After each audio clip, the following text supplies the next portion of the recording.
Hey hi friends. So last எபிசோடில் நம்ம hero கிட்ட எந்த அளவுக்கு பணம் இருக்கோ அந்த அளவுக்கு அவனுக்கு சூப்பர் பவர் வேலை செய்யும் அப்படின்றத பார்த்துருப்போம். அப்போ கடைசியாக அவனுடைய அம்மா அவங்களுடைய வாழ்க்கை முழுக்க சேர்த்து வச்ச ஒரு 13 லட்ச ரூபா பணத்தை பையனுடைய நல்லதுக்காக கொடுக்குறாங்க. அதை அவன் எடுத்துகிட்டு போகிற நேரமாக பார்த்து ஒரு பெரிய பஸ்ஸு பாலத்துலேருந்து கீழே விழ பார்க்குது. வேறு வழியே இல்லாமல் அந்த பணத்தை யூஸ் பண்ணி அவன் காப்பாற்றுற மாதிரி தெரிஞ்சிருக்கும். ஸோ இதுக்கப்புறம் நடக்க போகிறத நம்ம இந்த எபிசோடில் பார்க்கலாம். ஸ்டார்டிங் சீனில் பார்த்தீங்கன்னா அடுத்து ஒரு பொண்ணை எல்லாருமே ஃபாலோ பண்ணி துரத்திக்கிட்டு இருக்காங்க. அந்த பொண்ணும் பயந்துட்டு ஓடிக்கிட்டே இருக்கா.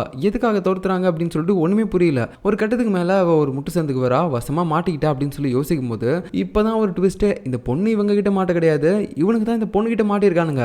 இங்க சிசிடிவி கேமரா எதுவுமே இல்ல, ரொம்ப நல்லதா போச்சு அப்படின்னு சொல்லிட்டு அவளுடைய கையை போயிட்டு ஒரு பொட்டியில உரசரா பார்த்தா நெருப்பு அப்படியே பத்திட்டு வந்துட்டு இருக்குது. இதை பார்க்கும் போதே நமக்கு நல்லா தெரியுது இந்த உலகத்துல சூப்பர் பவர்ஸ் இருக்க ஒரு ஆள் நம்ம ஹீரோ மட்டும் கிடையாது, அவன மாதிரி நிறைய பேர் டிஃப்ரெண்டான பவர்ஸ்லயும் இருக்காங்க போல. அதனாலதான் இப்ப சிசிடிவி கேமரா எதுவுமே இல்லாத ஒரு இடத்துக்கு அவளுடைய பவரை யூஸ் பண்றா. அங்க இருக்க எல்லாருமே அதை வச்சு பயங்கரமா அடிச்சு போடுறா. வெறித்தனமா இருக்கும் அந்த ஃபைட் சீனை பார்க்கும்போது. எல்லாருமே அடிச்சு போட்டா அவ்வளவுதான், எல்லாருக்கதையும் முடிஞ்சிச்சு அப்படின்னு நினைக்கும் போது அங்க இன்னொரு லேடி வரா. ஸோ இவ வேற யாருமே கிடையாது, இந்த மாதிரி சூப்பர் பவர்ஸ் இருக்க ஆளுங்க இருக்காங்கல்ல, இவங்களுடைய பவர்ஸ் எல்லாத்தையுமே ஆட்டையை போடணும் அப்படின்னு நினைக்கக்கூடிய ஒரு கும்பல் தான் இவ. ஸோ இவளுடைய பேரை நம்ம ஜோ அப்படின்னு சொல்லி வச்சுக்கலாம். இப்போ இவ அந்த நெருப்பு பவர் இருக்க பொண்ணுகிட்ட உன்னோட இனத்துல இருக்கக்கூடிய நிறைய பேர் காசை வாங்கிட்டு அவங்களுடைய பவரையும் வித்துட்டு போயிட்டாங்க. பட் இருந்தாலும் இப்போ வரைக்கும் நீ மட்டும் எதுக்காக உன் பவரை கொடுக்க மாட்டேன்னு சொல்லி இப்படி பிடிவாதம் பிடிச்சிட்டு இருக்க, ஒழுங்கா அந்த பவரை கொடுத்துரு அப்படின்னு சொல்லும்போது அவங்கள மாதிரிலாம் பணத்துக்காக என்னோட பவரை உங்ககிட்ட கொடுக்க முடியாது, அதை நான் எப்பயுமே கூடவே வச்சுட்டு இருப்பேன் அப்படின்னு சொல்லும்போது நீ உன்னை ரொம்பவே ஸ்பெஷலான ஆளுலாம் நினச்சிக்காத, உங்ககிட்ட இருந்து இந்த பவர் எடுக்கிறது அவ்வளோ கஷ்டம்லாம் கிடையாது அப்படின்னு சொல்லிட்டு டக்குன்னு பார்த்தீங்கன்னா மழை பொழிய ஆரம்பிக்குது. என்னடா இது திடீர்னு பொழியுது அப்படின்னு சொல்லி பார்த்தா தான் தெரியுது மேலே எல்லாமே இந்த ஜோவுடைய ஆட்கள் தான் இருக்காங்க. தண்ணியில் நெருப்பு வேலை செய்யாதுல்ல அப்படின்னு சொல்லிட்டு இவ சிரிச்சுக்கிட்டே அவளை பார்த்துட்டு இருக்கும்போது இவளுடைய நெருப்பு பவரும் பார்த்தீங்கன்னா அப்படியே அணைஞ்சு போயிடுது. அதுக்கப்புறம் அவளுக்கு மயக்க மருந்தையும் கொடுத்து அவளை அப்படியே பார்த்தீங்கன்னா பிடிச்சிடுறாங்க. ஸோ இந்த ஜோ ஒரு பெரிய பணக்காரி, இந்த சூப்பர் பவர்ஸ் எல்லாத்தையுமே எடுத்து என்ன பண்ண போறான்னு தெரியல, ஆனால் அது இவளுக்கு ரொம்பவே முக்கியம். அதனால இந்த மாதிரி சூப்பர் பவர்ஸ் இருக்க ஆளுங்க எல்லாருமே இப்படிதான் வேட்டையாடி அவங்களுடைய பவர்ஸை எடுத்துட்டு இருக்கா. இப்போ அப்படியே கட் பண்ணிட்டு சில நாட்களுக்கு அப்புறம் அந்த நெருப்பு பவர் இருக்கக்கூடிய பொண்ணு இருக்கால,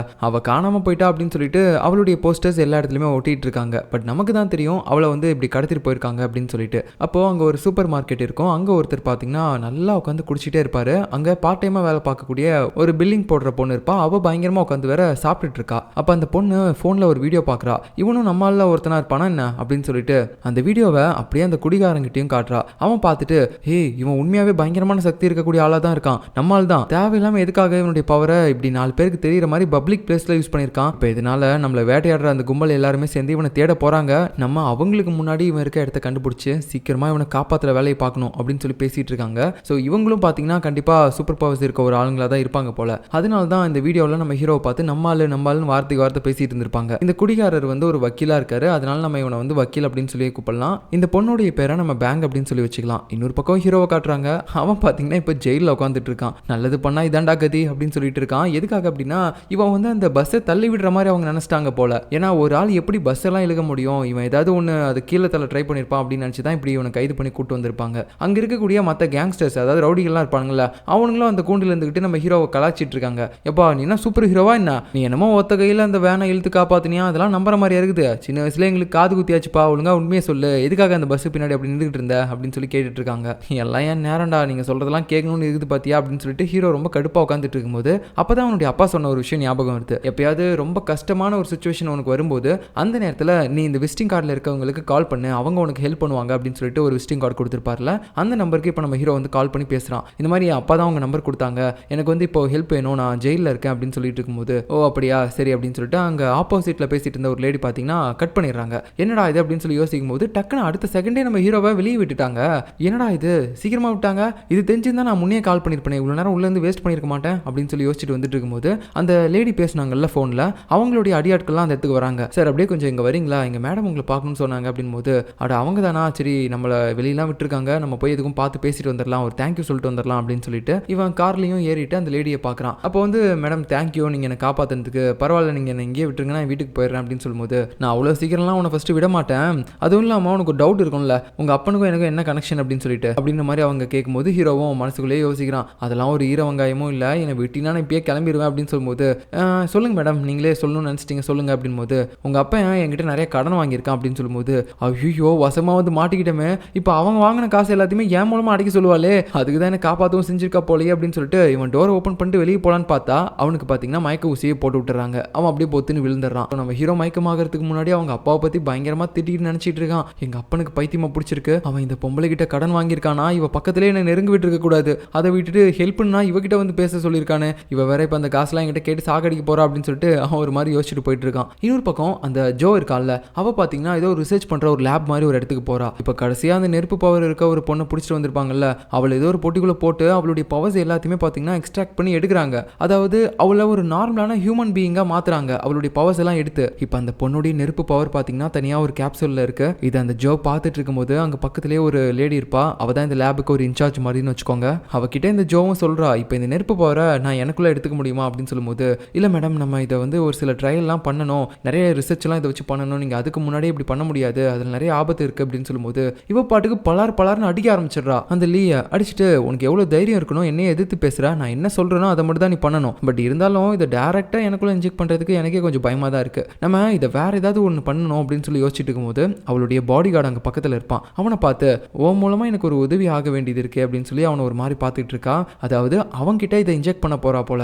இன்னொரு பக்கம் நம்ம ஹீரோவை காட்டுறாங்க, அவனை கடைசியா அந்த பார்க்கன்ற லேடி கடத்திட்டு போயிருப்பாங்கல்ல, இப்போ ஒரு இடத்துல வந்து அவனை போட்டு வச்சிருக்காங்க. மயக்கத்துல இருந்து அவன் கண் முழிக்கும் போது, நான் இப்போ எங்க இருக்கேன், எதுக்காக ஃபர்ஸ்ட் என்ன இங்க கூட்டு வந்தீங்க, இங்க பாருங்க எங்க அப்பா வாங்கினதை போய் நீங்க அவர்கிட்ட தான் கேட்கணும், தேவையில்லாம என்கிட்ட கேட்காதீங்க, நானே ஆல்ரெடி பிச்சைக்காரனோட மோசமான நிலைமையில இருக்கேன் அப்படின்னு சொல்லிட்டு இருக்கும்போது, இல்ல நான் இப்போ இந்த இடத்துக்கு உன்னை கூட்டு வந்தது ஒரு விஷயத்தை கன்ஃபார்ம் பண்றதுக்காக தான், உன் அப்பனோட பவர் உனக்கும் இருக்கான்னு நான் தெரிஞ்சுக்கணும்ல அப்படின்னு சொல்லிட்டு ஒரு பணக்கட்டை தூக்கி போடுறா. அதுக்கப்புறம் அங்க நிறைய அடியாட்களையும் வர சொல்றா. எல்லாருமே வந்து நம்ம ஹீரோவை சுத்தி நிக்கிறாங்க. ஸோ நம்ம ஹீரோவுக்கு புரிஞ்சு போச்சு, இப்போ இவனுங்க எல்லாருமே சேர்ந்து என்ன அடிக்க போறானுங்க, இவங்க கிட்ட இருந்து என்ன காப்பாத்திக்கிறதுக்காக தான் இந்த பணத்தையும் போட்டிருக்கா போல அப்படின்னு சொல்லிட்டு இவன் உடனே அந்த பணத்தை எடுக்கிறான். பட் அதுக்குள்ள பாத்தீங்கன்னா வந்து அடிச்சிடறானுங்க. ஸோ உடனே அந்த நேரத்தில் அவனுடைய பணமும் பாத்தீங்கன்னா அங்கிருந்து கையை விட்டு போயிருது. ஸோ ஒன்ஸ் அந்த பணம் இவங்கிட்ட இல்லை அப்படின்னாலே இவனுடைய பவர் வேலை செய்யாது. இல்ல எல்லாருமே நாலா பக்கம் போட்டு அடி அடி அடிக்கிறாங்க. ஒரு கட்டத்துக்கு மேல மூஞ்சிலிருந்து ரத்தமும் வர ஆரம்பிச்சிருச்சு. அவ்வளவுதான், இவன் தம்மி போல அப்படின்னு சொல்லிட்டு எல்லாருமே நினைக்கும் போது நம்ம ஹீரோ அப்படி தட்டு தடுமாறி அந்த பணத்து மேல ஒரு கையை வைப்பான். வச்ச உடனே பாத்தீங்கன்னா இந்த பலூன் காத்தடிக்கிறதுக்கு முன்னாடி எப்படி சுருங்கி போயிருக்கும், அதுக்கப்புறம் காத்தடிக்கும் போது எப்படி பெருசாகும், அந்த மாதிரி இவனுடைய கை கால் முறிவு எல்லாமே பாத்தீங்கன்னா கொஞ்சம் கொஞ்சமா சரியாகுது. அப்படியே உடம்பே சரியாயிடுச்சு. அவன் அந்த பவர் யூஸ் பண்ணும்போதெல்லாம் அந்த காயின்ஸும் வழக்கம் போல கீழே கொட்டிகிட்டே இருக்கும். இது எல்லாருமே ஆச்சரியத்தோட பாக்குறாங்க. அதுக்கப்புறம் நம்ம ஹீரோ அவங்ககிட்ட இருக்கக்கூடிய மிச்ச பணத்தை வச்சு ஒருத்தனை அடிப்பான் பாருங்க. அவன் பறந்து போய் விழுறான். அதுக்கப்புறம் அந்த பார்க்குக்கும் தெரியுது, ஓகே இவனுடைய அப்பங்கிட்ட இருந்த பவர் இவங்கிட்டையும் இருக்கு அப்படின்னு சொல்லிட்டு. அதுக்கப்புறம் அங்க இருந்த மற்றவங்களே அடிக்கிறதுக்காக நம்ம ஹீரோ போகும்போது அவனுக்கு ஃபைட் பண்ணவே தெரியல போல. எல்லாருமே அசால்ட்டா நகர்றாங்க அவன் பண்ற பஞ்சில இருந்து. ஸோ யாரையுமே அவன் அடிக்காம இப்படி எல்லாரையும் அடிக்க ட்ரை பண்ணி அவன் டயர்ட் ஆயிடுறான். அவனுடைய பவர்ஸையும் அதிலே யூஸ் பண்ணிடுறான். அதுக்கப்புறம் அப்படியே ஒண்ணுமே முடியாம மயக்கம் போட்டு விழுந்ததுக்கப்புறம் கொஞ்ச நேரம் கழிச்சு மறுபடியும் மயக்கத்துல எந்திரிப்பான். அப்போ அந்த பார்க் லேடி முன்னாடி வந்து நிக்கிறா. இங்க பாரு, இப்போ அவங்ககிட்ட பணமே இல்லை, அதுவும் இல்லாமல் உங்கள் அப்பா என்கிட்ட இருந்து 30 லட்ச ரூபா கடன் வாங்கியிருக்கான், அதையும் நீ தான் வேற அடைக்கணும், கண்டிப்பாக உன்னால் அதை பண்ண முடியாது அப்படின்றது எனக்கு தெரியும். அதனால நான் உங்ககிட்ட ஒரு டீல் போடலான்னு இருக்கேன். என்கிட்ட ஒரு பொண்ணு இருக்கா, அவளை நீ கல்யாணம் பண்ணிக்கிட்ட அப்படின்னா நீ எப்பயுமே என் கூடவே இருக்கலாம், அந்த பணத்தையும் கொடுக்கணும்னு சொல்லி அவசியமே கிடையாது அப்படின்னு சொல்லும்போது ஹீரோ ஒரு செகண்ட் யோசிக்கிறான். பட் அவனுடைய மைண்ட்லாம் மாற கிடையாது. இந்த இடத்துல இருந்து எப்படி தப்பிக்கிறது அப்படின்னு சொல்லி தான் யோசிச்சுட்டு இருப்பான். அப்போ திடீர்னு அவன் காலுக்கு கீழே பார்த்தீங்கன்னா ஒரே ஒரு நோட்டு மட்டும் இருக்கு. அதாவது இதுக்கு முன்னாடி அவள் தூக்கி போட்டால அந்த பணக்கட்டு, அதில் இருக்கக்கூடிய ஒரு நோட்டு தான் இது. சரி ஓகே, இந்த பவரை வச்சு நம்ம எப்படியாவது இங்கிருந்து தப்பிச்சு போயிட வேண்டியதான் அப்படின்னு சொல்லி யோசிச்சுட்டு இருக்கும்போது அங்கே பாடி கார்டு வேற பார்த்தீங்கன்னா கன் எடுக்கிற மாதிரி தெரியுது. நம்ம ஹீரோ அதை எப்படியோ நோட் பண்ணிட்டு அவனையும் தள்ளி விட்டுட்டு டக்குன்னு அந்த பணத்தோடைய பவர் யூஸ் பண்ணி அங்கிருந்து ஒரே ஜம்ப் ஜன்னலை உடைச்சிட்டு கீழே விழுந்துடுறான் கார் மேலேயே. நல்ல வேலையா அவங்ககிட்ட ஒரு நோட் இருந்ததுனால தப்பிச்சிட்டான். உயிருக்கு எந்தவித பிரச்சனையும் இல்லை. அதனால அவன் ஹீல் ஆகிட்டான். அப்படியே அங்கிருந்து ஓடி போயிட்டு இருக்கும்போது இந்த பார்க்குடைய அடியாட்களும் பிடிக்கிறதுக்காக போவாங்க. அப்போ அந்த பார்க் ரொம்ப கூலாக சொல்றா, விடுங்க அவன் போட்டோம், எப்படியா இருந்தாலும் என்கிட்ட வந்து தானே ஆகணும், இவனை வேட்டையாடுறதுக்கு இன்னொரு கும்பல் வெளியில் சுற்றுது அப்படின்றது அவனுக்கு தெரியாது இல்லை, தெரிஞ்சதுக்கப்புறம் அவனே வந்துடுவான் அப்படின்னு சொல்லிட்டு இருக்கா. இந்த பக்கம் நம்ம ஹீரோ பயங்கரமாக மூச்சு வாங்க ஓடி வரான் அவனுடைய வீட்டுக்கு. வந்த உடனே உட்காந்து புலம்பிட்டு இருக்கான், ஏன்டா எல்லாருமே சேர்ந்து என்ன சாவடிறீங்க, நிம்மதியாக இருக்க விட மாட்டீங்களாடா அப்படின்னு சொல்லிட்டு இருக்கும்போது அங்கே நம்ம ஹீரோயின் வேற இருப்பா. அவளை பார்த்தும் பயந்துடுறான். ஏய் நீ எப்படி வந்தா, திடீர்னு இப்படி சொல்லாம கொள்ளாமல் வந்திருக்க அப்படின்னு சொல்லும்போது உடனே பார்த்தீங்கன்னா அவள் ஃபோனில் அந்த வீடியோலாம் இருக்கும்ல, அதாவது ஒரு ஆக்சிடென்ட்டில் அந்த பஸ் எல்லாமே பாலத்திலேருந்து கீழே விழுந்திருக்கும், நம்ம ஹீரோ கூட போய் காப்பாற்றிருப்பான்ல, அந்த வீடியோ தான் இப்போ எல்லா இடத்துலையுமே ட்ரெண்டிங்காக போயிட்டு இருக்கு. நம்ம ஹீரோயினும் பார்த்துட்டா, இந்த வீடியோவில் இருக்கிறது நீ தானே, எப்படி அந்த பஸ்ஸை தூக்குற அளவுக்கு உங்ககிட்ட பணம் வந்துச்சு, இதில் நிறைய பணம் உன்னோட பாக்கெட்லலாம் இருக்க மாதிரி இருக்கு, சொல்லு எங்கிருந்து அது கிடைச்சிச்சு அப்படின்னு சொல்லி கேட்கும்போது அது ஒன்றும் இல்லை, என்னோட அம்மா தான் கொடுத்தாங்க, அவங்களுடைய சேவிங்ஸ் பணம்னு சொல்லிட்டு அப்படின்போது இவளுக்கு செம காண்டாயிருது. எவ்வளோ அப்படின்னு சொல்லி கேட்கும்போது இவனும் 13 லட்சம் சொல்லுவானா. உடனே அது அவளுக்கு பயங்கரமாக தூக்கி வாரி போட்டுருது. ஏன்டா 13 லட்சம் இருந்தால் நம்ம வாழ்க்கையில் இருக்க எல்லா கஷ்டமும் போயிருண்டா, எப்படிடா அந்த பணத்தை யூஸ் பண்ண உனக்கு மனசு வந்துச்சு, நான் இதுக்கு முன்னாடியே உங்ககிட்ட பல தடவை சொல்லியிருந்தேன் இந்த பவரை நீ யூஸ் பண்ணாத அப்படின்னு சொல்லிட்டு, ஒரு 1000 ரூபாய் இதனால நீ யூஸ் பண்ணா கூட நான் அன்றைக்கி அவ்வளோ திட்டுனேன், இப்படி இருக்கும்போது 13 லட்சத்தை நீ எப்படா வந்து செலவு பண்ணிட்டு வந்து சொல்கிற, அது தைரியமா என்கிட்ட இல்ல இது வேலைக்காகுது, நம்ம பிரேக்கப் பண்ணிக்கலாம், இதுக்கு மேலேயும் உன்கிட்ட எல்லாம் என்னால குப்பை கொட்டிட்டு இருக்க முடியாது அப்படின்னு சொல்லி அவள் அழுதுகிட்டே அங்கிருந்து போகும்போது ஹீரோவும் கன்வின்ஸ் பண்றதுக்காக பின்னாடியே வந்துட்டு இருப்பான். ஆனா அவ டாக்ஸி பிடிச்சி அங்கிருந்து போயிடுவா. இப்ப திடீர்னு பாத்தீங்கன்னா இவனுடைய வீடே வெடிச்சு செதறுது. என் வீடு எப்படா வெடிச்சிச்சு அப்படின்னு சொல்லி இவன் இருக்கும்போது அங்க 2-3 பேர் பிளாக் ட்ரெஸ் எல்லாம் போட்டு நம்ம ஹீரோவை தேடிட்டு இருக்காங்க. அதை பார்க்கும்போது ஹீரோவுக்கு தெரிஞ்சிச்சு அந்த பார்க்கு தான் நம்மளை பிடிச்சிட்டு வரதுக்கு ஆளுங்களை அனுப்பியிருக்கா போல அப்படின்னு சொல்லிட்டு இவன் பாட்டுக்கு ஓட ஆரம்பிக்கிறான். அதுவும் இல்லாம இப்போ இந்த இடத்துக்கு வந்திருக்கிறது பார்க்குடைய ஆளுங்க கிடையாது, அந்த ஜோவுடைய அடியாட்கள் தான். அதுலயும் அந்த பாடி கார்டு இருக்கான்ல, அவனுடைய உடம்புல கூட அந்த நெருப்பு பவரை இன்ஜெக்ட் பண்ணணும் அப்படின்ற மாதிரி பிளான் பண்ணியிருந்தால அதை தான் பண்ணிட்டா போல. அதனால தான் இப்போ அவனை நெருப்பு பவரை வச்சு நம்ம ஹீரோவோட வீட்டையே கொளுத்தி விட்டுருக்கான். ஸோ அவனுங்க கண்ணில் மாட்டாம ஹீரோவும் பார்த்தீங்கன்னா எப்படியோ அங்கிருந்து தப்பிச்சிருவான். எங்க போறானா அவன் பேரண்ட்ஸோட வீட்டுக்கு தான். அவங்க இப்போ வெக்கேஷனுக்காக வெளியூருக்கு போயிருக்காங்க. அதனால இப்போ இங்கே யாருமே இல்லை. அவன் அப்பாவோட இடத்துல போய் உட்காந்துக்கிட்டு புலம்பிட்டு இருக்கான். இவங்கெல்லாம் யாரு, எதுக்காக என்ன துரத்துறாங்க, ஒண்ணுமே புரியலையே அப்படின்னு சொல்லி யோசிச்சுட்டு இருக்கும்போது அவனுடைய கேர்ள் ஃப்ரெண்டுக்கும் விடாம கால் பண்ணிட்டே இருக்கான். ஆனா அவன் அட்டன் பண்ணவே இல்லை. அதுக்கப்புறம் நம்ம ஹீரோ அப்படியே இந்த இடத்த சுத்தி பார்க்கறான். அங்க அவன் சின்ன வயசுல இருந்த போட்டோஸ் எல்லாமே அவனுடைய அப்பா ஒட்டி வச்சிருக்காரு. அப்ப திடீர்னு அதுக்கு கீழே ஒரு லெட்டரும் இருக்கு. இது என்ன அப்படின்னு சொல்லி இவன் பார்க்க இப்போ அப்படியே கட் பண்ணிட்டு அடுத்த நாள் காலையில ஒரு சர்ச்சை காட்டுறாங்க. இங்க இன்னைக்கு ஏதோ ஒரு கல்யாணம் நடக்க போகுது போல. ஹீரோயின் அதை அட்டன் பண்றதுக்காக போவா. அப்ப நம்ம ஹீரோ பண்ணிருக்க மிஸ்டு கால்ஸ் மெசேஜஸ் இது எல்லாமே பார்க்கறா. பார்த்துட்டு அப்படியே கண்டுக்காத மாதிரியே போவா. ஆக்சுவலா நம்ம ஹீரோ வந்து இன்னொன்னும் கேட்டிருப்பான் அந்த மெசேஜ்ல, இன்னைக்கு நீ ஒரு கல்யாணத்துக்கு போறேன்னு சொன்னல அதுக்கு தானே போற அப்படின் போது அவ அதெல்லாம் பார்த்துட்டு அப்படியே சும்மாவே போறா. ஆக்சுவலா இந்த சர்ச்சுக்கு இவ ஒரு மேரேஜ்க்காக தான் வந்திருக்கா. இப்படி உள்ள போனதுக்கு அப்புறம் வெளியில பாத்தீங்கன்னா கார்ல இருந்துகிட்டு அந்த ஜோ வந்து பேசிக்கிட்டு இருக்கா. என்னால அந்த பைத்தியக்காரனை தேடி அலைய முடியாது, அவனை என்ன தேடி வர வைக்க போறேன், அவன் கேர்ள் ஃப்ரெண்டுக்கு ஒண்ணுனா கண்டிப்பா வந்துதானே ஆகணும் அப்படின்ற மாதிரி இவ அவளுடைய ஆட்கள் கிட்ட சொல்லிட்டு இருக்கும்போது கரெக்டா பாத்தீங்கன்னா அந்த மொத்த சர்ச்சுமே வெடிச்சு செதற ஆரம்பிக்குது. சரியா இந்த பக்கம் நம்ம ஹீரோ அவன் பேரண்ட்ஸோட வீட்டில் இருக்கும்போது அங்கே நியூஸில் வேற பார்க்க ஆரம்பிக்கிறான். இந்த மாதிரி ஒரு சர்ச் வந்து வெடிச்சு செதற ஆரம்பிக்குது அப்படின்னு சொல்லிட்டு அப்போதான் அவனுக்கு ஞாபகம் வருது, ஐயோ என்னோட கேர்ள் ஃப்ரெண்டும் கல்யாணத்துக்கு போறான்னு சொன்னால அது இந்த சர்ச்சு தானே, ஐயோ அவளுக்கு ஏதாவது அப்போ ஆயிருக்குமா அப்படின்னு சொல்லிட்டு இவன் விடாம கால் பண்றான். அவன் எடுக்கவே இல்லை. இவனும் உடனே பயந்துட்டு வேகமா ஓடிட்டு இருப்பான். அந்த நேரத்தில் இவன் அப்பா எழுதி வச்சிருந்த அந்த லெட்டர்ல என்ன இருந்துச்சு அப்படின்றத அவன் யோசிச்சு பார்த்துட்டே போயிட்டு இருக்கான். எனக்கு நல்லா தெரியும்டா, கண்டிப்பா என்னைக்காவது ஒரு நாள் நீ மனசு உடைஞ்சு போயிட்டு என்னோட இடத்துக்கு வருவ அப்படின்ட்டு, அதனால தான் உனக்கு ஆறுதல் சொல்ற விதமா நான் இந்த லெட்டர் வச்சிருக்கேன். எனக்கு என்னோட அப்பா இந்த பவரை கொடுத்ததுக்கு அப்புறம் நான் இதனால என் லைஃப்ல பயங்கரமான கஷ்டத்தை அனுபவிச்சேன். இது வரைக்கும் அந்த மாதிரி கஷ்டத்தை நான் ஃபேஸ் பண்ணதே கிடையாது. பட் போக போக எனக்கு அது பழகிருச்சு. அந்த கஷ்டத்துல வாழ்றது, நம்மளுடைய பணத்தை யூஸ் பண்ணி இன்னொருத்தங்களை பாதுகாக்கிறது வந்து கண்டிப்பா நம்மளால முடியாது தான். பட் இருந்தாலும் ஒரு டைமும் மக்களை நான் காப்பாற்றும் போது அந்த இடத்துல நீயும் உன்னோட அம்மாவும் இருக்கிறதா நினைச்சு தான் நான் போய் காப்பாற்றுவேன். அதனால தான் எல்லா பொதுமக்களையும் என்னால் போய் காப்பாற்ற முடிஞ்சிச்சு. உங்ககிட்ட பணமும் இருந்து நீ யாரையும் காப்பாற்றவும் கூடாது அப்படின்ற மாதிரி உன்னால இருக்கவே முடியாது. அப்படி இருந்தினாலும் உன் உடம்பு முழுக்க உனக்கு கொப்பளம் வந்துடும் அப்படின்னு நம்ம சொல்றாரு. ஸோ அந்த ரீசனால தான் நம்ம ஹீரோவுக்கும் உடம்பு முழுக்க கொப்பளம்லாம் இருந்திருக்கு. ஸோ இப்படி நம்ம ஹீரோ உடஞ்சு போயிருக்கும்போது அவனுக்கு தேவைப்படுற மாதிரியான வார்த்தைகளை அந்த லெட்டரில் அவர் எழுதி வச்சிருக்காரு. கடைசியாக முக்கியமான ஒரு விஷயத்தையும் சொல்லியிருக்காரு, நீ எவ்வளோ கஷ்டத்தில் இருந்தாலும் சரி உன்னோட சேவிங்ஸ் அக்கௌண்ட்டில் இருக்க பணத்தை மட்டும் நீ எப்பயுமே எடுத்துடாத. ஏன்னா இந்த சக்தியை வச்சு நீ என்னதான் மக்களை காப்பாற்றினாலும் உனக்கு ஒரு தேவை அப்படின்னு பணத்தால் வரும்போது அதை சேவிங்ஸ் அக்கௌண்ட்டில் இருக்க பணத்தை வச்சு தான் யூஸ் பண்ண முடியும். ஸோ எக்காரணத்து கொண்டோ அதில் மட்டும் கை வச்சிடாத அப்படின்னு மாதிரி அவர் சொல்கிறாரு. ஆனால் அடுத்த சீன்லேயே நம்ம ஹீரோ அவனுடைய சேவிங்ஸ் அக்கௌண்ட்டில் இருக்க மொத்த பணத்தையும் எடுத்துகிட்டு போகிறான். ஏன்னா இப்போ ஹீரோயினை காப்பாற்றுறதுக்கு அவனுக்கு அதை விட்ட வேற வழியே இல்லை. ஸோ இப்போ அடுத்து நம்ம ஹீரோயினை தேடி அவன் போகும்போது இந்த பக்கம் ஹீரோயின் பார்த்தீங்கன்னா அந்த கல்யாணம் நடக்கிற இடத்துல வசமாக மாட்டிக்கிட்டா. தூணெல்லாம் இடிஞ்சு கீழே விழுந்துட்டு இருக்குது. எல்லாருமே ஒரு பக்கம் சேஃபாக இருக்காங்க. ஆனால் நம்ம ஹீரோயின் இந்த பக்கம் நல்லா வசமாக மாட்டிக்கிட்டா. அவன் மேலே ஒரு பெரிய பாறையே இடிஞ்சு விழுற மாதிரி தெரியுது. அவ்வளோதான், அவன் அங்கேயே நஞ்சு செத்து போயிட்டா அப்படின்னு சொல்லி யோசிக்கும் போது டக்குனு யாரோ ஒருத்தங்க உள்ள உடச்சிட்டு வர மாதிரி தெரியுது. இந்த பக்கம் நம்ம ஹீரோயின் அந்த கல்லில் நசுங்கல பார்த்தா அது நம்ம ஹீரோயினுக்கு ஒரு செகண்ட் ஒன்றுமே புரியல. என்னடா இது, நான் இவனை பிரேக்கப் பண்ணிட்டேன் அப்படின்னு சொல்லிட்டு வந்தேன், ஆனால் இவன் என்னன்னா என்னை தேடி வந்து காப்பாற்றிருக்கான் அப்படின்னு சொல்லி அவள் பார்த்துட்டு இருக்கும்போது அங்கே அக்கம் பக்கத்தில் இருந்தவங்கலாம் பயங்கர ஷாக்கிங்கில் பார்த்துட்டு இருக்காங்க. என்னடா இது, இவ்வளோ பெரிய பாறையை எப்படா அவன் ஒத்தாலா பிடிக்கிறான் அப்படின்னு சொல்லிட்டு. அதுக்கப்புறம் நம்ம ஹீரோ அந்த பாறையை தூக்கி போட்டுருவான். உடனே ஹீரோயினும் அவளை காப்பாற்றுறதுக்கு ஒரு தேங்க்ஸ் கூட சொல்லாம, டேய் உனக்கு ஏது இவ்வளோ பணம், எப்படி இந்த பாறையை தூக்குற அளவுக்கு உங்ககிட்ட பணம் எப்படி வந்துச்சு அப்படின்னு சொல்லி கேட்கும்போது, ஒன்றும் இல்லை என் சேவிங்ஸ் அக்கௌண்ட்ல இருந்த எல்லா பணத்தையும் வித்ட்ராவல் பண்ணிட்டேன் அப்படின்னு சொல்லும்போது அவள் போட்டு அப்பயும் அடிக்கிறா, உனக்கு பைத்தியமாடா பிடிச்சிக்குது அப்படின்னு சொல்லிட்டு. ஹீரோவும் பார்க்குறான், ஏன்டி உன் கஞ்சத்துக்கு ஒரு அளவே இல்லையா, இந்நேரம் நான் அந்த பணத்தெல்லாம் வித்ட்ராவல் பண்ணிட்டு வரலைன்னா உன் உயிரே போயிருக்கும் அப்படின்னு சொல்லிட்டு பார்த்துட்டு இருப்பான். அதுக்கப்புறம் இங்கே இருக்க எல்லாருமே தப்பிக்க வைக்கணும் அப்படின்னு சொல்லிட்டு அங்கே ஒரு செவர் இருக்கும், அதையும் போட்டு உடைக்கிறான். ஸோ எல்லாருமே இதை ஒரு மாதிரி அதிர்ச்சியோடய பார்க்குறாங்க.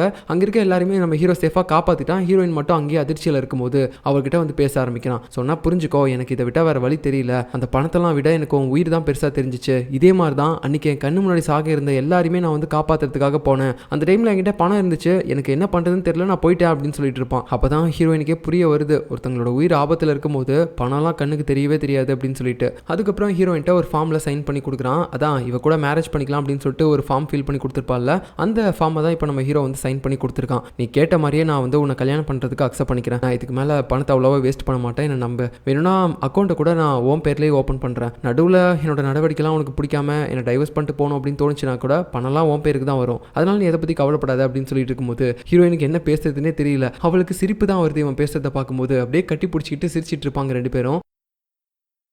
அந்த நேரத்தில் நம்ம ஹீரோ இந்த பக்கம் திரும்பி பார்க்குறான். பார்த்தா அங்கே ஒருத்தன் சிலிண்டர் எடுத்துகிட்டு நடந்து வந்துட்டு இருக்கான். டேய் நான் பார்க்குறது இப்போ கனவா இல்லை நனவா அப்படின்ற மாதிரி அவனுக்கு தோண ஆரம்பிக்குது. ஏன்னா எப்படா நெருப்பில் ஒருத்தன் எரிஞ்சிக்கிட்டு வந்துட்டு இருக்கான், இருந்தாலும் உயிரோட இருக்கான் அப்படின்னு சொல்லிட்டு. ஸோ அது வேற யாரும் கிடையாது, அந்த ஜோவுடைய பாடி கார்டு தான். ஏன்னா கடைசி அவனுக்கு அந்த நெருப்பு பவரை கொடுத்துருப்பாங்கல்ல, அது இப்போ அவனுக்குள்ள கிடைச்சிச்சு போல. அதை வச்சு தான் இப்போ இது மாதிரிலாம் பண்ணிட்டு இருக்கான். ஸோ ஹீரோ அதை நோட் பண்ணிட்டு இவனும் நம்மள மாதிரி ஏதோ ஸ்பெஷல் பவர் இருக்க ஆள் போல அப்படின்னு சொல்லிட்டு ஹீரோயினை தள்ளி நிற்க சொல்லிட்டு அவன்கிட்ட இருந்த கடைசி பணத்தையும் இவனை அடிக்கிறதுக்காக யூஸ் பண்ணுறான். பட் வேலைக்கே ஆகல. இவனை விட இந்த பாடி கார்டுக்கு அதிக பவர் இருக்கு. பயங்கரமா ஹீரோவுக்கு காயப்படுத்துறான். அந்த காயத்தை சரி பண்றதுக்காக ஹீரோ கிட்ட இருக்க பணம் எல்லாமே கொஞ்சம் கொஞ்சமா கரியாயிட்டு போயிட்டே இருக்குது. இப்ப கடைசியா ஹீரோ கிட்ட பாத்தீங்கன்னா ஒரே ஒரு நோட்டு மட்டும் தான் இருக்கு. சோ இந்த ஒரு பணத்தை வச்சு ஒன் பஞ்ச் விட்டு இவன் கதையை நம்ம முடிச்சா மட்டும் தான் இங்க இருந்து தப்பிக்க முடியும் அப்படின்னு சொல்லிட்டு ஹீரோ ஓடி போய் அடிக்கலான்னு பார்க்கும்போது அவன் முன்னாடி ஒரு சிலிண்டர் வச்சிடறான். அவள் தான் ஹீரோ சிலிண்டரை குத்திட்டு அப்படியே நெருப்புல பறந்துட்டு போய் உள்ளறான். ஹீரோயினுக்கு இந்த பக்கம் மனசே உடஞ்சு போயிருச்சு. ஹீரோட கதை முடிஞ்சிருச்சு அவ்வளவுதான் அப்படின்னு சொல்லிட்டு, யாரா நீ எதுக்குடா அப்படிலாம் பண்ணிட்டு இருக்க, அவன் என்னடா பாவம் பண்ணா, மக்களை காப்பாற்றணும்னு நினைச்சா அது தப்பா அப்படின்னு சொல்லிட்டு ஹீரோயின் ஒரு மாதிரி கதறிட்டு இருக்கும்போது பின்னாடி இருந்து ஒரு பியானோ பறந்து வந்து இவன் மேல அடிக்குது. அப்படியே இவனும் பறந்து போயிடுறான். ஹீரோயினுக்கு ஒண்ணுமே புரியல.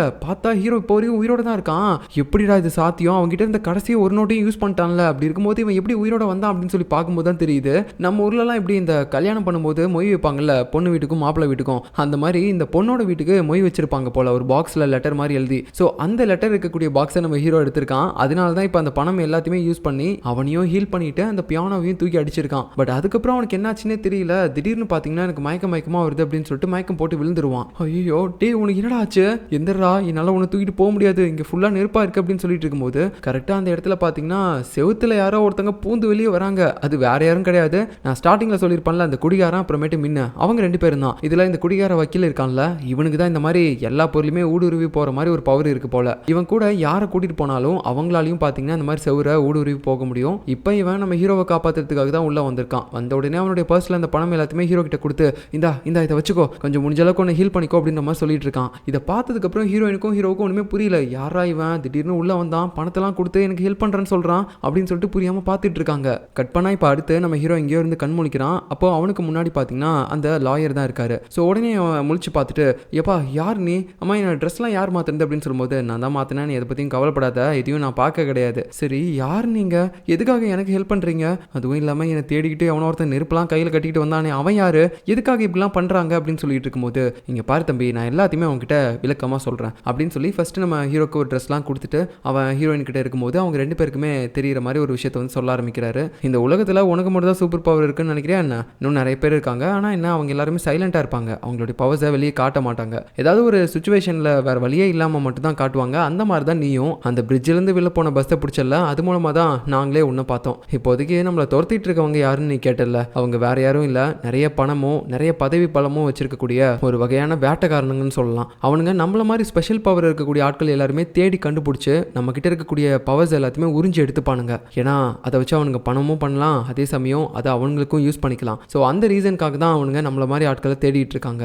துரதிருஷ்டவசமா நீ அந்த பிரிட்ஜில் பஸ் தூக்குற வீடியோவை எல்லாருமே இப்போ சோஷியல் மீடியாவில் பயங்கரமா ட்ரெண்ட் பண்ணிட்டு இருக்காங்க. அதை பார்த்து தான் இப்போ அடுத்து அவங்க உன்னை டார்கெட் பண்ணியிருக்காங்க. உங்ககிட்ட இருக்க பவரையும் எப்படியாவது எடுத்துக்க பார்ப்பாங்க. அவங்க கிட்ட இருந்து நீ தப்பிக்கிறதுக்கு வேற வழியே இல்லை, எங்க கூட ஜாயின் பண்ணி தான் ஆகணும் அப்படின்னு சொல்லிட்டு நம்ம ஹீரோவையும் ஹீரோயினையும் ஒரு இடத்துக்கு கூட்டு போறாங்க. ஸோ இப்போதான் நமக்கு ஒரு விஷயம் தெரிய வருது. அந்த பொண்ணு மின் இருக்கால, அவளுக்கு பார்த்தீங்கன்னா என்ன மாதிரியான பவர்னா, ஒரு பொருளை தொடாமையே அதை அப்படியே நகர்த்த முடியும். பட் அதுக்கு அவளுக்கு தேவையான பவர் எல்லாமே எங்கிருந்து வரும் அப்படின்னா, அவள் அதிகமான கேலரி இருக்கக்கூடிய சாப்பாடு சாப்பிட்றான்னு வச்சுக்கோங்களேன். உதாரணத்துக்கு நிறைய இனிப்பான பொருட்கள், நிறைய பன்னு, இந்த மாதிரியான பொருளெல்லாம் சாப்பிட்றான்னா அது மூலமாக அவளுடைய பவர்ஸ் எல்லாத்தையுமே யூஸ் பண்ணி பொருளை வந்து நகர்த்த முடியும். அவளுடைய உடம்புல இருக்கக்கூடிய கேலரிஸ் குறைஞ்சிருச்சு அப்படின்னா அவள் அகைன் சாப்பிட்டா மட்டும் தான் அந்த பவரை அவளால் மறுபடியும் யூஸ் பண்ண முடியும். கிட்டத்தட்ட நம்ம ஹீரோ கிட்ட எப்படி பணம் இருந்தால் அவனுடைய பவர் யூஸ் ஆகும் அந்த மாதிரி. அதே சமயம் இந்த வக்கீல் இருக்கார்ல, இவராலையும் இந்த பொருளை வந்து அடிக்கடிலாம் ஊடுருவி போக முடியாது. இவர் அதிகமாக குடிச்சா மட்டும் தான் அந்த பவர் யூஸ் பண்ண முடியும். அதனால தான் குடிச்சிக்கிட்டே இருக்காரு போல. இப்போ இவங்க எல்லாருமே ரகசியமா ஒரு இடத்துக்குள்ள போறாங்க. அங்க பாத்தீங்கன்னா நிறைய டீடைல்ஸ் இருக்கும். இது வரைக்கும் இவங்கள மாதிரி சூப்பர் பவர்ஸ் இருக்கக்கூடிய ஆட்கள் எத்தனை பேரை வந்து அந்த பணக்கார வேட்டைக்காரங்க பிடிச்சிருக்காங்க, அதே சமயம் அந்த பணக்கார வேட்டைக்காரங்கன்னா யாரு அப்படின்னு சொல்லிட்டு எல்லா டீடைல்ஸுமே பாத்தீங்கன்னா அங்க ஒட்டி வச்சிருப்பாங்க. இது எல்லாத்தையுமே நம்ம ஹீரோ பார்த்து ஷாக் ஆயிட்டான். அதுல அந்த ஜோவுடைய பேரும் இருக்கும். இதே நேரத்தில் எபிசோட்ல இன்னொரு பக்கம் பாத்தீங்கன்னா யாரோ ஒரு வயசான ஆளை காட்டுறாங்க. அவருடைய அப்பா பெட்ல இருக்கிறத பாக்குறாரு. பார்த்துட்டு உங்களை யார் இந்த நிலைமைக்கு ஆளாக்குனாங்க அப்படின்னு சொல்லி நான் கடைசியா கண்டுபிடிச்சிட்டேன்ப்பா, இதுக்கப்புறம் நீங்க நிம்மதியா சாகலாம் அப்படின்னு சொல்லி ஆக்சிஜன் மாஸ்கை கட் பண்ணி விட்டுறான். ஸோ இவன் வேற யாரும் கிடையாது, இவன் தான் ஜோவுடைய அப்பா. ஆனா இவன் எதுக்காக இப்போ இவனுடைய அப்பாவை இப்படி கொலை பண்ணான்னு தெரியல. அதுக்கப்புறம் அவன் பொண்ணு ஜோ கால் பண்ணும்போது ஏய் அவனை பிடிச்சா இல்லையா அப்படின்னு சொல்லி கேட்கும்போது இல்லப்பா தப்பிச்சிட்டான், அவனுக்கு சில பேர் ஹெல்ப் பண்ணிட்டு இருக்காங்க, கூடிய சீக்கிரம் எல்லாருமே நான் பிடிப்பேன் அப்படின்னு சொல்லும்போது சீக்கிரமா கண்டுபிடி அப்படின்னு சொல்லிட்டு இருப்பான். அதாவது இப்பதான் நமக்கு தெரிய வருது ஹீரோவோட அப்பாவுக்கும் இந்த பணத்தை வச்சு இருக்கக்கூடிய சூப்பர் பவர்ஸ் இருந்திருக்கும்ல. அந்த டைம்ல அவர் அந்த பவர்ஸை யூஸ் பண்ணி இந்த ஜோவுடைய தாத்தாவை அட்டாக் பண்ணிப்பார் போல. அதனால அவரும் படுத்த படுக்கையா ஆயிருந்திருக்காரு. ஸோ இத்தனை வருஷம் கழிச்சு நம்ம ஹீரோவோட அப்பாவோட பவர் இப்போ வந்து ஹீரோக்கு தானே போயிருக்கு. அதனால தான் ஹீரோவோட அப்பாவை பிடிக்கணும் அப்படின்னு நினச்சிக்கிட்டு அவரை மாதிரியே அந்த பவர் வச்சிருக்கக்கூடிய நம்ம ஹீரோவை சீக்கிரமா பிடிக்கணும் அப்படின்னு சொல்லிட்டு இவங்க இருக்காங்க. இன்னொரு பக்கம் நம்ம வக்கீல் பார்த்தீங்கன்னா ஹீரோ கிட்ட வந்து பேசிட்டு இருக்கான். அவனை கன்வின்ஸ் பண்ண ட்ரை பண்றான். இந்த மாதிரி நீயும் எங்க கூட சேர்ந்தா மட்டும்தான் இந்த பணக்காரன் நான் இங்க பண்ற தப்பை எல்லாத்தையுமே ஆதாரத்தோட நிரூபிக்க முடியும். சட்டம் எல்லாமே அவங்க கையில் இருந்தாலும் பொதுமக்கள் முன்னாடி இவங்க பண்ற தப்பை எல்லாத்தையுமே நம்ம காட்டிட்டோம் அப்படின்னா கண்டிப்பா இந்த சட்டம் அவங்களுக்கு எதிராக செயல்பட தான் செய்யும். அதை நம்ம எப்படியாவது பண்ணணும். அப்படி பண்ணா மட்டும்தான் நம்மள மாதிரி ஸ்பெஷல் பவர்ஸ் இருக்கக்கூடிய ஆட்கள் எல்லாருமே மற்ற மனுஷங்க மாதிரி நார்மலான ஒரு லைஃபை வாழ முடியும். இதை பண்றதுக்கு உன்னோட உதவி எங்களுக்கு தேவை, அவங்க எல்லாருமே நம்ம அழிக்கணும் அப்படின்னு சொல்லிட்டு இருக்கும்போது ஹீரோ வந்து கொஞ்சம் தயங்குறான். இல்ல எனக்கு இது சரிப்பட்டு வரல, நான் போறேன் அப்படின்னு சொல்லி ஹீரோயினை கூட்டு போலான்னு பார்க்கும்போது உடனே வக்கீல் கேட்கறான், சரி இது உனக்கு தேவையில்லாத விஷயம்னா அந்த பஸ் ஆக்சிடென்ட்ல பஸ்ல இருக்க எல்லாருமே எதுக்காக நீ காப்பாற்ற போன, அதுக்கப்புறம் அந்த சர்ச்சில் ஏற்பட்ட ஃபயர் ஆக்சிடென்ட்ல இருந்த மக்களை நீ எதுக்காக காப்பாத்தின, இதுவும் உனக்கு தேவையில்லாத வேலை தானே, ஏன் பண்ண அப்படின்னு சொல்லி கேட்கும்போது ஹீரோ கிட்ட அதுக்கு ஆன்சரே கிடையாது. அப்படியே சைலண்டா இருக்கான். ஸோ இவங்களுக்கு ஹெல்ப் பண்றதுக்கு ஒத்துக்கிற மாதிரி தான் தெரியுது அந்த பணக்காரங்க எல்லாருமே அழிக்கணும் அப்படின்னு சொல்லிட்டு. ஸோ இதுக்கப்புறம் நடக்க போறதை நம்ம அடுத்த எபிசோட்ல பார்க்கலாம். பாய்.